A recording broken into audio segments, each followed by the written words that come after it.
রাসূলুল্লাহ সাল্লাল্লাহু আলাইহি ওয়াসাল্লাম বলেছেন, ইসলাম সম্পর্কে চূড়ান্ত কথা হলো আল্লাহর প্রতি ঈমান এনেছি এই কথা বলো এবং তার উপর কায়েম থাকো।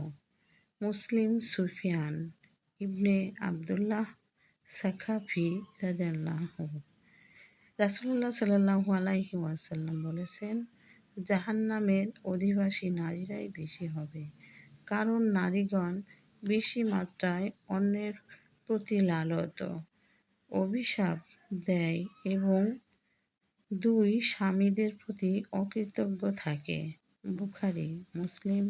আবু সাঈদ খুদরি রাদিয়াল্লাহু রাসূলুল্লাহ সাল্লাল্লাহু আলাইহি ওয়াসাল্লাম বলেছেন, যে ব্যক্তি আল্লাহর জন্যই কাউকে ভালোবাসলো অথবা শত্রুতা রাখলো এবং আল্লাহর জন্যই কাউকে দান করলো অথবা দান থেকে বিরত থাকলো, সে তার ঈমান পূর্ণ করলো।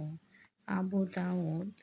আবু উমামা রাদিয়াল্লাহু রাসূলুল্লাহ সাল্লাল্লাহু আলাইহি ওয়াসাল্লাম বলেছেন, যার আমানত নাই তার ঈমান নাই, যার ওয়াদার মূল্য নাই তার দিন নাই। বাইহাকী। আনাস রাদিয়াল্লাহু আমার এই ভিডিওটি ভালো লাগলে পাশে থাকবেন। সকলকে অনেক অনেক ধন্যবাদ। আসসালামু আলাইকুম।